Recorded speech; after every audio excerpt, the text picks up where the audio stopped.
Welcome to this edition of Excavating the Bible, What Archaeology Can Teach Us.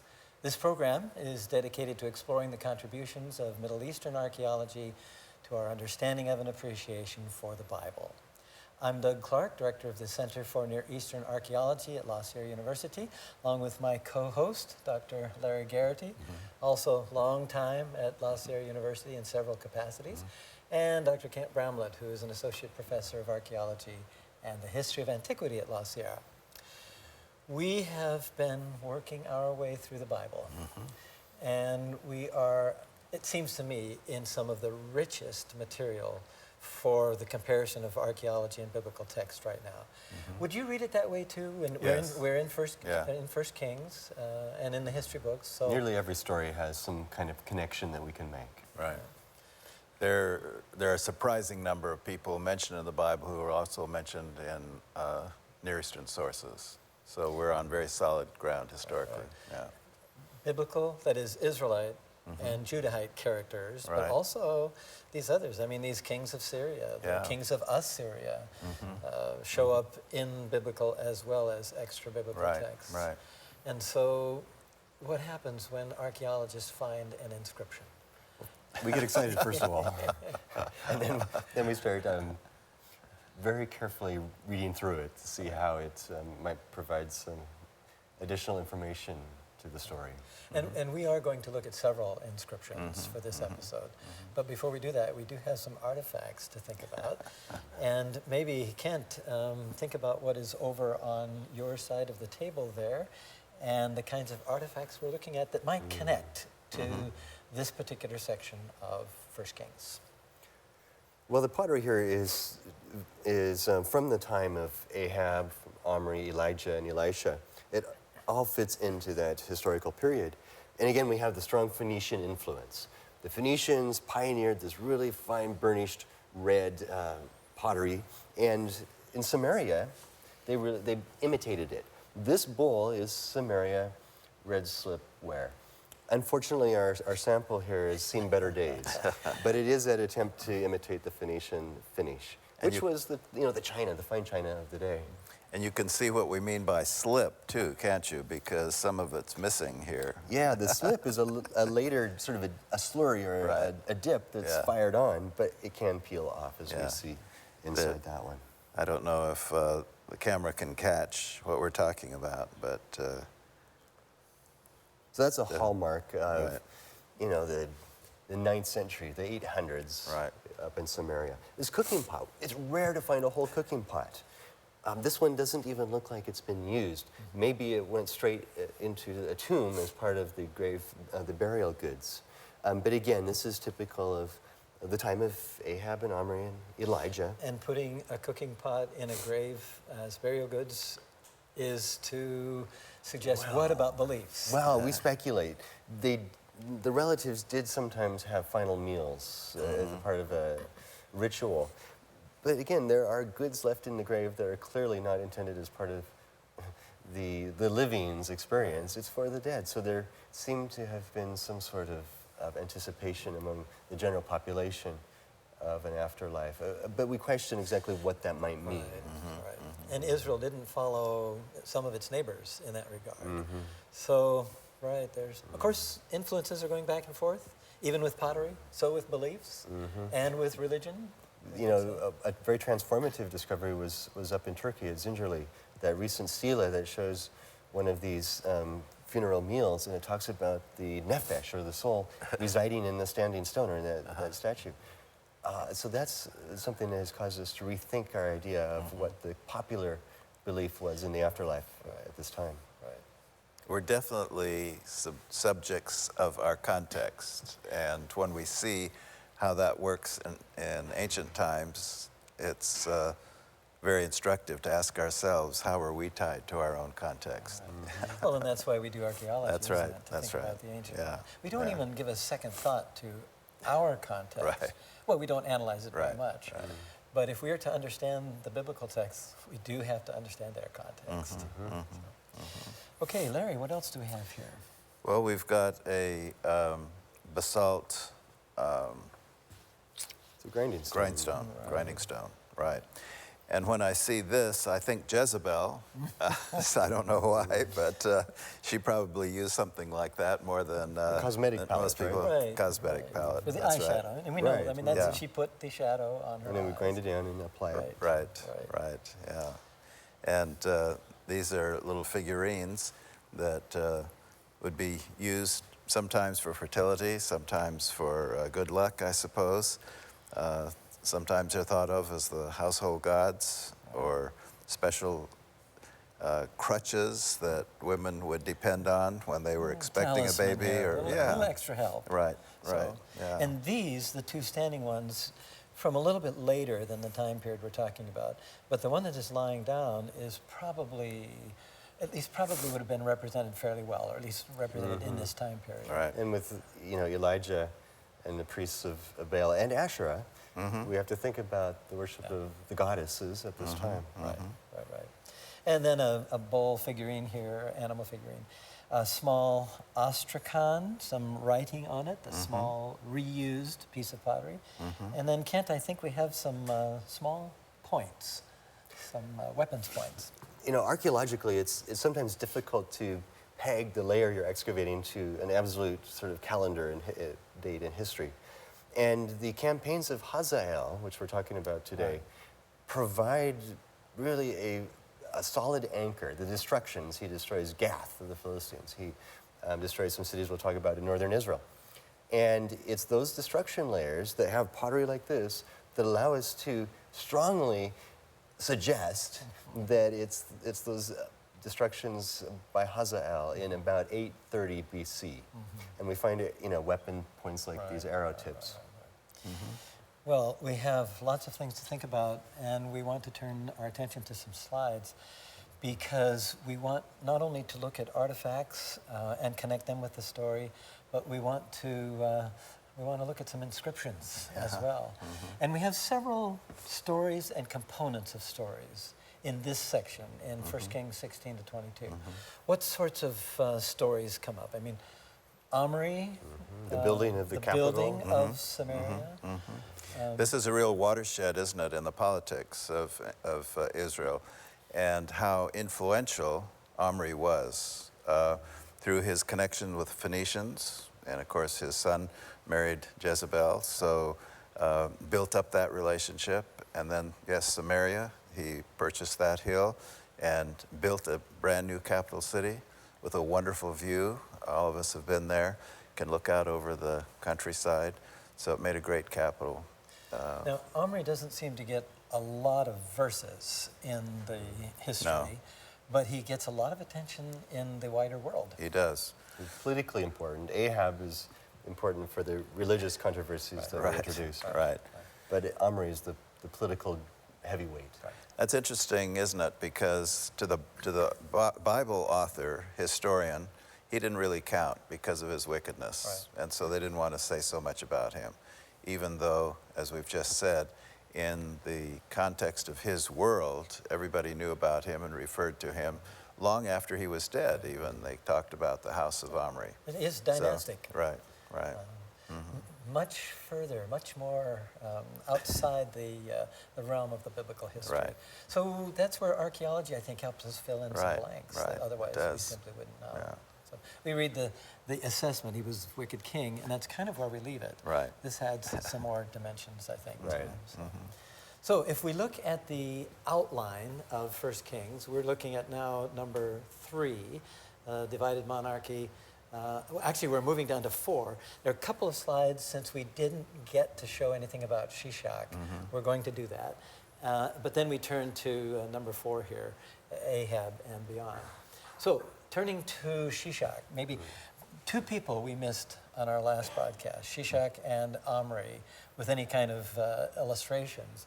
And so, Kent, this is Egypt. You love Egypt. Talk to us about what we see in this illustration. Right, that is the king there, that's Shishak. Shashank, or the variant Shashank, both pronunciations are used, is the Egyptian term, pronunciation of his name. But here, he is depicted as the great victor over a whole list of cities, a toponym list, we call it, naming all of the cities that he conquered, and each one here is listed off. Right. And we can follow, it's an itinerary, we can follow this route as it comes up the coastal highway, turns inland up just north of Jerusalem. Doesn't actually mention Jerusalem, interestingly enough, but then veers off to the north and wanders around a bit and then comes back down. So we learned quite a bit about certainly the Egyptian knowledge, and we suppose there might be some exaggeration there, pharaonic exaggeration. I think that happens pretty much across the board. It does. The sense of exaggerated accomplishments and power and authority. But it's really interesting. He dies later that year, within a calendar year, and his son Asarkhan I takes the throne. And his son is trying to establish his legitimacy. He basically buys the powerful priestly families of Egypt by giving massive donations of wealth, unparalleled really in the lists. And one has to ask, where did he acquire these tons of gold? And it's been proposed, actually by one of my professors in Toronto, that there's some connection to his campaign up in Jerusalem, stripping the gold that was acquired by Solomon at a time when there weren't great empires controlling the trade routes. So it was there's a possible connection. Right. You're making me think of the current situation with Saudi Arabia and the money that they send to all the surrounding countries to build new mosques and so on, and that's oil money. Right, ideological influence. Right, right. It engenders friends. It and does, friendships. yeah, yeah. So the other person then that we didn't get to last time is Omri, king of Israel. This is from a Moabite inscription. And I think since his name appears so many times, Larry, I should have you read this, okay? It says, Omri, ruler of Israel, invaded Moab year after year because Chemosh, the divine patron of Moab, was angry with his people. When the son of Omri succeeded him during my reign, he bragged, I too will invade Moab. However, I defeated the son of Omri and drove Israel out of our land forever. Omri and his son ruled the Madaba plains for 40 years, but Chemosh dwells there in my time. I think there's so much that's interesting in Isn't here. there? And the theological reason for the collapse of the Moabites in front of the Israelites is because their God was angry with them. Right. That shows up all the time in the Hebrew Bible about the Israelites. It does. And other deities too. Yeah. We have other inscriptions like that. So the God backs away and allows them to be punished for one thing or And another. isn't it interesting that next to the last line has Madaba Plains, and all three of us have worked with the Madaba Plains project for many years, so More we than know a 40 little years, bit maybe? about that. Yeah, right. Well, and I think Madaba Plain shows up once or twice Right. in the Old Testament. So we have a parallel here. That's right. And, Yeah. that way we can say we did not go to this particular king, Temesha, Right. to get the title of Right, our project. right. Went to the Bible. Kent, from another source, would you read this for us? Eventually, I marched as far as the mountains of Bali Rasi and erected a stela containing my royal image at the seashore. Having demonstrated my power, I accepted the tribute of people of Tyre and Sidon, and from Jehu, the son of Omri. You know, the Assyrians have been wanting to get back to the Mediterranean to push all the way. So here, Shalmaneser III achieves that. He puts a statue overlooking the sea, and then we get a mention of the subjugation of Jehu. Right. Son of Omri. He's not That's even... right. No, that's exactly He's right. a usurper. That's right. The timing here is Jehu, but Omri was important enough that To bring him back in. Yes, he keeps coming back into these inscriptions. And to even attribute Jehu as part of the lineage of sort of the political establishment that That's Omri right. That's right. began. Right. And of So- course, we have a equivalent of a photograph of Jehu, don't we? The only we do. Israelite in king fact, whose now that you mention picture we it, this from what the black obelisk? Is Yes, that right, what it's yes. right, of Shalmaneser III. Shalmaneser III. Yeah. And we'll come back to him because we want to spend a little bit of time with Jehu at another edition of our program. I think a beard is a characteristic of royalty, don't you think, Doug? I'm with you on that. So I'm wondering why I shaved mine off. you did have one once. Yes, we I've can witnessed testify to that, so I right. know that's the case. So if we move to 1 Kings now 16 to 22, and we think about this particular part of the book, we see these sites. And it's not that we'll look at all of these, but we do want to run through several and look at the excavations at some of these sites, see if we can connect them to some of the biblical stories. So first of all, here is Zarephath up in the north. It's labeled fairly well in the red, and a trail leading back to the brook Cherith, or the Cherith Brook, and also at the lower portion here, Tishbe. Where Elijah was from. The place where Elijah is from, and Samaria, the capital, on the other side, of course. So this is going to be important as we think about activity of these prophets of Elijah and Elisha. And then Mount Carmel. What does Mount Carmel have to do with any of these stories in this section of 1 Kings? Wow, 1 Kings 18, the great contest between the prophets of Baal and Yahweh took place up there on top of that mountain. Yeah. People assume it's a mount, but it's really just an extension of the ridge from the Central Highlands. By the way, I lived near Tel Yokneam for about 6 months, Did just you? to the left. Wow. And there it is in the picture. Yes, Yeah, the immersion doing Hebrew Hebrew program. Right. So Mount Carmel, I mean, the story is, it's just so majestic, and it's just so powerful. Very. Not necessarily for all of the prophets that lost their lives over this. No. And we'll have to talk about prophets because there are lots of them in this story. Jezreel, in the middle of the Jezreel Valley. That's really the second city of the northern kingdom of Israel.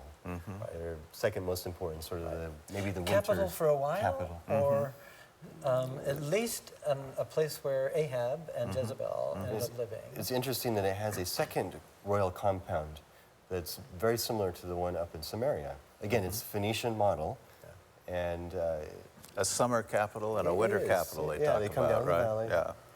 during the cooler times. Okay, and then a closer look at Jezreel.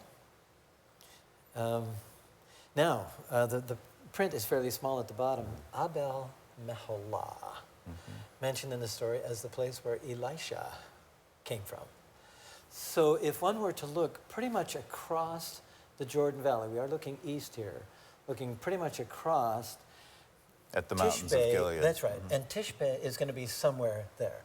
We're going to explore the suggested locations for Elijah's origins, but somewhere across the river there. And of course, the capital of Samaria. And Kent, what do we have here? Well, that's a good perspective, I guess, looking over at the hill that Omri purchased from Shemer. Right. And he turned it had been an agricultural estate, but he turns it into this wonderful capital, again, with all of the current fashions in royal capitals, cut blocks for building stones, the ashlar style, which is coming from Phoenicia. The architectural layout is, the decoration, the ivories. We learned quite a bit. Even the ostraca that were found there, these potsherd inscriptions, tell us a lot about his administration. The ivories are from Samaria, right? And I think you suggested they're probably Phoenician, really in origin. Right. Although we have parallels in Assyria. And I think they're Phoenician as well. I wanted to get that out of there. I want that to be vocal in public. So Assyriologists don't like that. But. no. But so much else comes from Tyre and from Lebanon, so why not? And Phoenicia, right? Another view of it, this time from the west, and excavations. Hard to make sense of this, but Iron Age excavations. And that is the royal compound in Samaria. Notice the angling, the back and forth lay of the ashlars, the cut blocks. You have horizontal ones and then right. Now, some of these seem to be fairly the same size, but you're looking at in the foreground, the low part. Yeah. Okay. These headers and stretchers. Headers and stretchers is called. Right. Stabilizes the wall. Right. And that comes from Phoenicia. So does everything come from Phoenicia? All good things come from Phoenicia. It was probably the saying at the time. Okay. Well, and it's that relationship again that Omri established with the Phoenicians that brought all kinds of things that they had developed and into Israel. Right. Yeah. There's more than one site of Afek, and this one is the northern side. Some people would argue that this is the site that Hazael attacked in part of our chapters here, part of the story. Ramoth-Gilead in red. What about Ramoth-Gilead? What happens there? It's close to the current border between Syria and Jordan, Yes. where a lot of the refugees from Syria have gathered on the Jordanian side of the border. Right. And a colleague of ours excavated that, didn't he, back in the 70s, Correct. Paul Lapp. And that material is just now being published. By his wife. By his wife, And that's right. And another colleague who Right. was doing that. So that figures in the biblical story on more than one occasion. I think, oh, go ahead. I'm Well, sorry. at the end of Elijah's life, or what, not at the end of his life, at the end of his earthly travels, he made that interesting circuit, didn't he? Anointed his successor, anointed a king of Israel. Right. And the Arameans were camped at Ramoth-Gilead at that time. So again, this is the border you can see between Aram and Israel, and border areas are politically Well, and unstable. Ahab dies there. So there's a lot that happens in Jordan. I mean, people don't think of Jordan as a kind of one of the biblical countries, but it certainly is. It definitely is. There's Yeah. lots of activity there. Number of different people that we could list and think about here in this section of 1 Kings. Ahab and Jezebel. We've got two prophets here, Elijah and Elisha, and lots of other prophets, Jehu. And then we have the Syrian kings, the Aramean kings, Hazael and Ben-Hadad. I suspect pronunciations for those names change quite a bit too, but in any case, that's how I'm suggesting it. So what about Ahab? Kent, tell us what this is about. So again, from Shalmaneser III. We had him earlier. Yes. And the Syrian king. I marched to Karkar, set it on fire. His 12 partners also fielded armies against me. Ahab, the ruler of Israel, 2,000 chariots and 10,000 soldiers. That's his contribution to the coalition. right. I rained down destruction upon them. The dead were too many to bury. I plundered their chariots and war horses. Now, the ellipses here indicate a long list of individuals who participated in this battle against him. So we have that. The phrase, the dead were too many to bury, reminds me of the Syrian picture of piles of dead heads, Yes, you know, right, that are pictured. Right, Yeah. right. The Assyrians were pretty good at that, Yeah. or bad at that, however one wants to think about it. Okay, so a couple of sites. We've talked a little bit about Jezreel, Megiddo from Ahab's times, a couple of stables, northern and southern, and I think the grain silo maybe a little bit later from Jeroboam II. There was a long-running controversy about whether those were stables or not. Yes. And it's finally come back around. We think it's well established now. They were indeed stables. Right, right. In This- fact, I think some of the illustrations, at least have, every time I've been there, I've thought stables. Maybe not so much with the northern, although you have the mangers here. Right, and you have cribbing on them too, where the Right. horses bite at the edges. And then if we move over past the grain storage thing, probably from a few years later, to the southern stables. This is where I see the tethering stones and so on. And so think about those. We have lots of prophets. We've actually looked at this slide in earlier editions and episodes of this program. But the prophets, they're everywhere, especially in this section. I mean, there are hundreds of prophets, court prophets, paid by the state, typically to give good news to the king. I don't think you often want to give bad news, although we have a couple of them that do, and that figures into these stories. They don't always fare so well either. No, they don't always fare so well. So here is a text about prophets. This one is following an offering to Dagon for the king's health. And then it goes on to talk about, I'm going to give these things to Zimri Lim. I think the next one is more kind of powerfully prophetic. Now, Larry, you've been boning up on these names here, so tell us what this says. Okay, it's a letter to Zimri Lim from this official in Mari named Nur Sin. Repeatedly, I have written to the king about the gift of livestock, which he promised to the sanctuary of Adu, his divine patron. Adu, the divine patron of Kalasu, is still waiting for this livestock which you promised him. And Apilum, prophet of Adu, told me, I am Adu, your divine patron, who helped you regain your father's throne. Have I ever asked too much of you? Hear the cry of your people when they suffer injustice. Do what I ask, and what have I written? Obey my word, protect the land, defend the state. That almost sounds like something that one of the prophets in our section of Kings would say. And since this is currently in the United States, the time when people are choosing up sides in politics, you hear a lot of these commitments, right? If you elect me, I'll do this. And so now they're wanting to collect. Remember, I gave you money, I supported you. Where's your fulfillment of the promises? No, it's a terrific We might add that Adu is simply the Syrian name Hadad, which is the same as Baal. So all the storm gods. So the Ben-Hadad is son of the deity, right? Right. So here's another one from Shalmaneser III. In fact, we've actually looked at this one already. I wanted to bring it back, though, because, and kind of reinforce the Omri connection here. This one, I can't read this for us, tied to Jehu. Jehu, king of Israel, ransomed his life with silver, with gold bowls, vases, cups, and pitchers, with tin, and with hardwood for scepters and spears. Again, from the Annals of Shalmaneser III. Correct. And I think that's part of what's recorded in the cuneiform on the obelisk on this tall. How tall is that stone inscription? I think it's 7 feet, isn't it? It's somewhere around the side. Yeah. And the interesting thing about it is that we do have pictured here clearly and identified Jehu.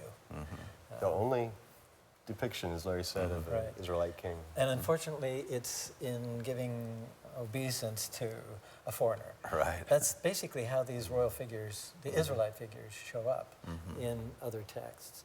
And so there we see him again. Then if we look at Hazael, now this is known as the Tel Dan inscription. And we won't take time to read the whole thing, but it does mention, at least suggests Ahab, and it also, you have the dynasty of David, kind of like the dynasty of Omri, but here we have the dynasty of David. And there's the stone itself, found I think in 1995 in the summer at Tel Dan, and there it is. We could talk about the name David is right here, the house of David, so the dynasty of David. And then we have all kinds of artifacts. A number of different things. We've talked about some of them on the table, but oil vessels and other things. Maybe a word or two about some of these.